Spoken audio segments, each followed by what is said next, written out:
Ну що, здрасті, ми вернулись, кажись всі. Колян, ти тут? Я чого тебе навіть не узнав. Ну, не опухший. Розказуй, чим займався, поки я дітям Карпати показував. Бухав, наверное, з утра до вечора, ні? Ні? Тренувався? Хренася. Бачили? Я реально тебе не узнаю. І який від спорту, позвольте полюбопитствувати, ми вибрали? Детські ігри, ну. От я так і знав. От ти завжди вибираєш якісь такі заняття, щоб не напрягатися. От щоб без різка. І не стидно взрослому мужику время на таке тратити. А лучше б думав, де денег заработати. А воно і грається. Що тебе взагалі на це сподвигло? Роботу предложили? Хто? Яка реклама? Де? Ага, точно. Так. Требуются активные энергичные люди для трудоустройства за контрактом. Опыт работы не обязателен. Без испытательного срока. Зарплата высока. Спецодежда и питание бесплатно. Бонусы за исполнение каждого задания. Ха. Ну, что, вроде ніякого риска такого не наблюдається. Легкотняйка, то аж самому захотілося, слушайте. Потому, Колян, смотри, я бы не советовал. Не, если хочешь, можем в игры прямо сейчас тут поиграть. В які? Ну, например, тише едешь, дальше будешь. В карамельке. Игра в кальмара, кстати, интересная игра. Хочешь? Ну, давай. Тут сразу бы и сказал. Давай. Да, иди на исходную. Сейчас начинаем. Цева ТТВ. Непонятно, от чего лечительные новости. Не всі зараз шутку поняли, да? Ну, як вам сказати, ви що, таких об'явлень ніколи не зустрічали? Ну, так соглашайтесь, вас там озолотять. Гарантія. Про що, собственно говоря, і популярний серіал. Ну?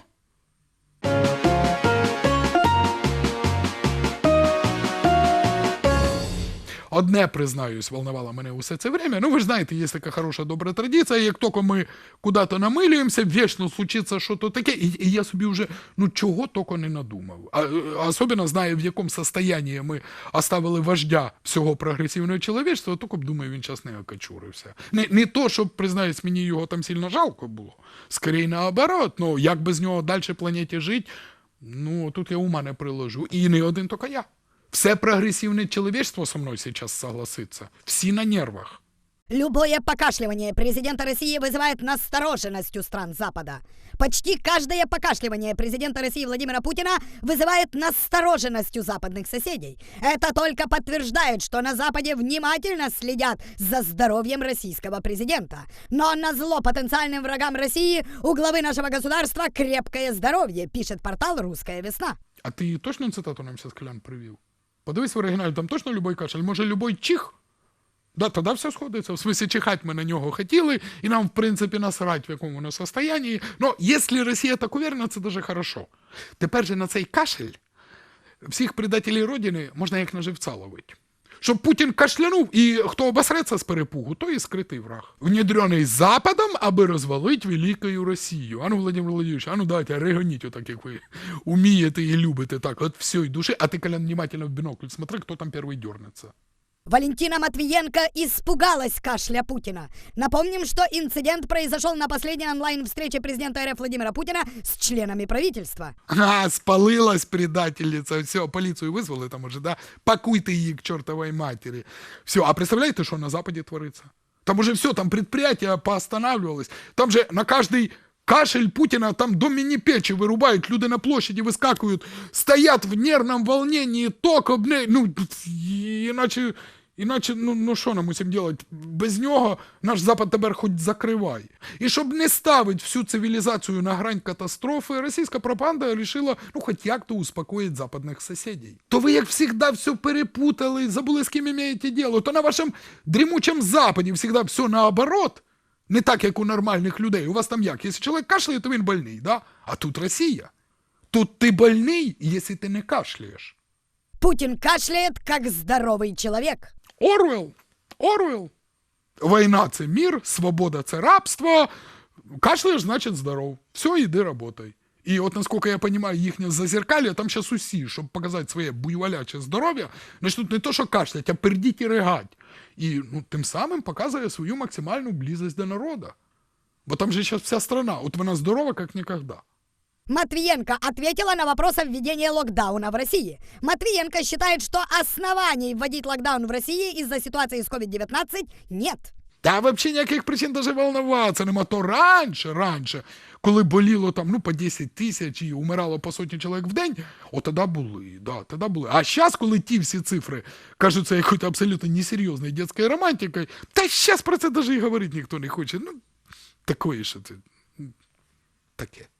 В России впервые за пандемию выявили более 34 тысяч заразившихся COVID-19. Коронавирус за последние сутки обнаружили у 34 303 человек, максимум за всю пандемию. Последние 4 дня в стране фиксируют более 30 тысяч случаев заражения. А про те, що кожен день уже більше 1000 помирає, і це тільки по офіційній статистиці, ну, на цьому російська преса як-то внимання особо не акцентує. Ну, і що тут такого? Ну, зачем лишню паніку создавати? Кашлюють, значить, здорові. Все. А помирають, помирають і що? Ну, довгих лет жизни, крепкого здоров'я кожному усопшему. Вам на Западі цього не понять, вас одно должно успокаювати. Путін опять всіх побідив і гордо несе знамя победы дальше. Дмитрий Песков. Борьбу с короной президент давно взял в свои руки. А вы знаете, по статистике уже даже заметно, он наш найвеличніший лідер сучасності, видимо, ж теж держить ситуацію під личним контролем, не один раз обіцяв. І от Україна вже теж потихеньку виходить на рекордні показателі. От тільки наша ситуація від російської кардинально відрізняється. Ну, з росіян який спрос?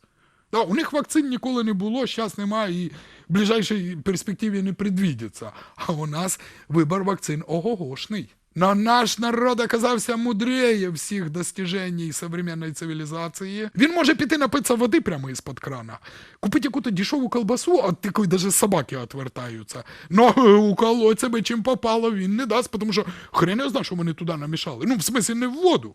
Не в колбасу, то і навіть не в біляш, який він вчора там на вокзалі купував. Там і так понятно, що нічого не понятно. Да, і росіянам все понятно. Потому що патріотичні росіяни давно знають, що ніякого віруса. А, уже есть? И откуда же он взялся, интересно? Вирус из интернета. Ученые с Урала связали возникновение пандемии COVID-19 с воздействием сетей Wi-Fi. Ученые кафедры инфокоммуникационных технологий Высшей школы электроники и компьютерных наук НИИ Южноуральского госуниверситета связали возникновение и развитие пандемии коронавируса с электромагнитным загрязнением окружающей среды.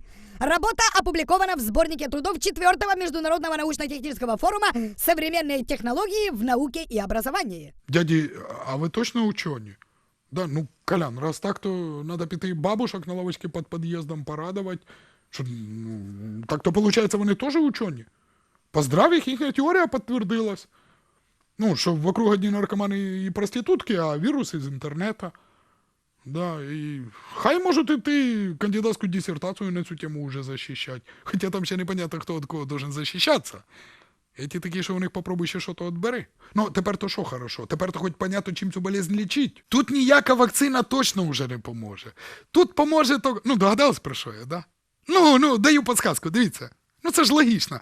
Якщо вірус передається по Wi-Fi, і не треба ржати, це вже воно учені установили, то лучшим средством проти нього є що? Ти Wi-Fi підключив мені? Лучше відключи, Коля. Россиянка лечила больных COVID-19 выстрелом в голову крапивными пулями. В Башкирии полиция проверит информацию о женщине, лечившей больных COVID-19 крапивой. По словам целительницы, она таким образом излечила от коронавируса тысячи больных. Ні, ну не така вона вже й шарлатанка, кое-що вона все-таки правильно определила. Що у людей, які соглашаються на подобне лічення, у них дійсно якісь проблеми іменно в голові. Друге діло, звісно, чим цю вавку латать. І тут, звісно, думати треба. А як показує практика, чим менш розвитий у людей той орган, яким думать, тим шире у них відкритий рот. І хорошо, щоб тільки їсти і пити. Чого аж так пить сразу захотілось. Колян, принеси, пожалуйста, водички. Та не мені! Волонтеры в Подольске привезли пациентам городской больницы святую воду. Волонтеры Георгиевского сестричества Милосердия Подольска привезли пациентам ожогового и гнойного отделений второй городской больницы святую воду. Ну, не знаю, тут я логіку поки теж бачу. Ну, ожоги, вода. А ожоги, як ви думаєте, откуда? Це ми просто прошлу новость ще до кінця не дочитали, Колян. Ну, ти ж...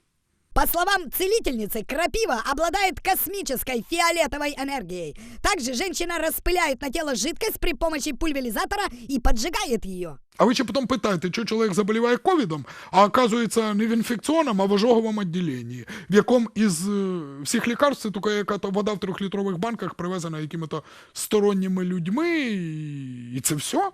Удивляются пациенты. Ну, обижаете, говорят волонтеры. Вы что, серьезно подумали, что мы вас одной такой водой лечить будем? Да ну перестаньте, гляньте, мы там сколько всего привезли. Там выбор есть.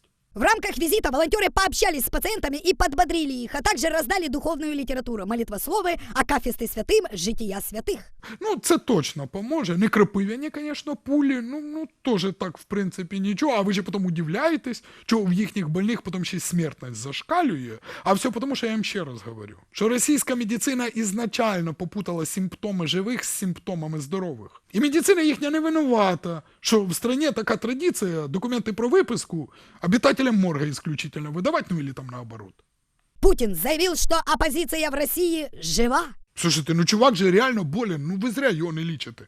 Ну гляньте, які симптоми вже страшні пішли, він уже трупи живими людьми називає. Хоча по його логіці оті рідкі случайні предсмертні конвульсії що тоді означають? Якщо тіло усопшого формально знаходиться не в тюремній больничці, ну то він здоровий.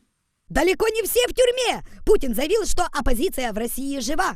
Что касается в целом оппозиции, то она у нас работает, жива, критикует власть, причем так жестко, как, может быть, в других странах этого не делается. Включите некоторые российские СМИ, они работают, никто их не трогает. Более того, деньги от «Газпрома» получают, резюмировал Путин. Не, в других странах так точно не делается, тут все-таки ваша правда. В других странах ті СМІ, які живуть на государственній подачці, ну вони точно опозицією не вважаються. Бо для настоящої опозиції сидіти в тюрмі це ще не так зазорно, як сидіти на бабках від Газпрома. Хоча, в принципі, і там люди сидять на государственних харчах. А якщо ти сидиш на государственних харчах, ну все, ти в камері. Тут дійствують тюремні розпорядки. Володин пояснил, почему депутаты Госдумы не могут быть в оппозиции к власти. А що тут об'яснити? Тут і так понятно. Іначе вони не стануть депутатами Госдуми или тюрма. Вибирайте. А поки іще вся страна формально, поки не в тюрмі, то ну, яка-не-яка відомість демократії усе ще присутствує. Значить, уся страна кашляє, як жива. І не треба сразу всіх в тюрму. Некоторым для начала дійсно можна кропивною пулею в голову засадить и дальше нехай сами долечатся уже. В рядах иноагентов пополнение. Минюст добавил в список Росбалт и Репаблик. Минюст внес в список иноагентов Росбалт и Репаблик. Издания стали 87-м и 88-м в соответствующем списке. А то не надо было всякие вирусы по интернетам распространять. А тюрьма, подожди, при такому підході, я вам скажу, вона і не обов'язательна. І так буде до тих пор, поки не согласитесь добровольно. Бабки газпромовські будемо брати, или так і будемо Ваньку валять? Мнение у них своє на происходящее в стране. С таким мнением знаете куда? Туда ж. Минюст внес организацию «Якутия. Наше мнение» в реестр СМИ иноагентов. Та пойміть, ви наконец-то не може бути у Якутії свого мнення, ніякого. Равно як і у Татарстана, у Чечні, у Вологодській області, ні в кого.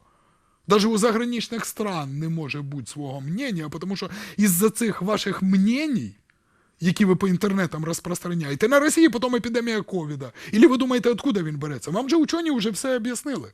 Так що не треба зараз говорити, що Росія з епідемією ніяк не бореться. Бореться.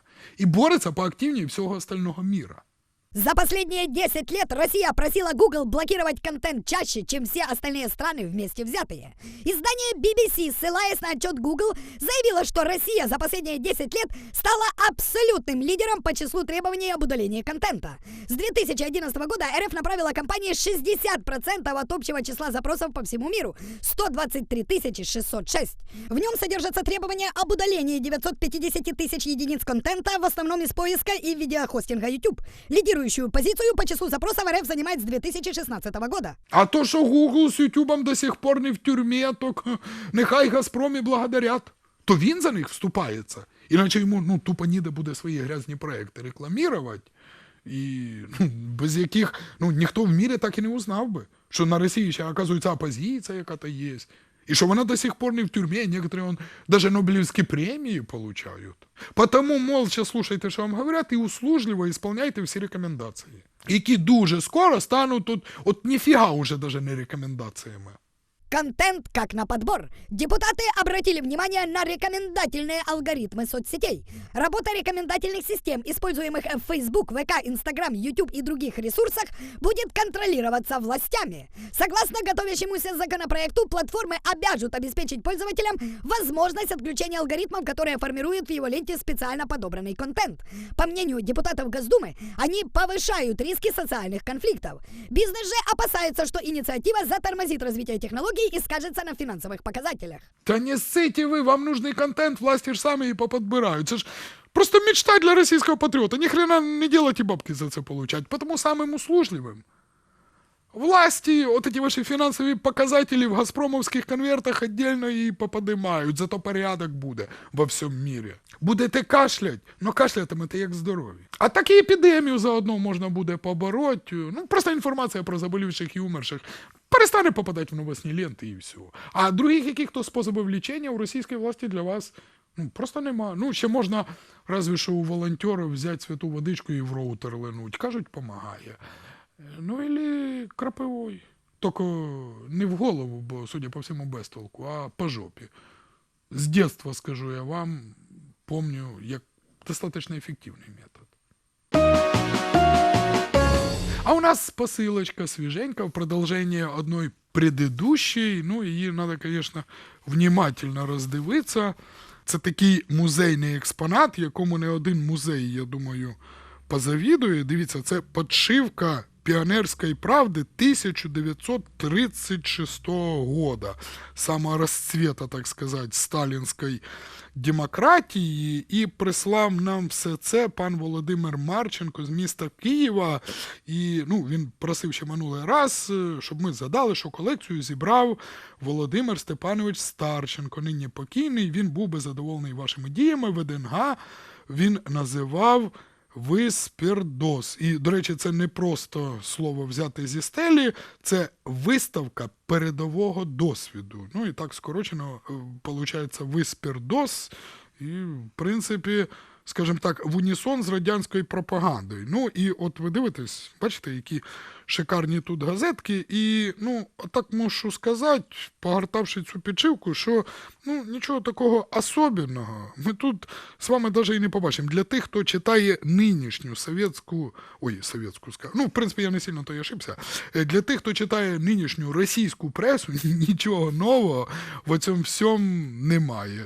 Знаєте, для того, щоб проводити отакі прямі паралелі, от це все, просто дійсно шикарний подарок. Пане Володимире, в черговий раз вам дякуємо за те, що прислали нам таку красоту, такі музейні експонати. І закликаємо усіх, у кого є якісь такі прикольні речі.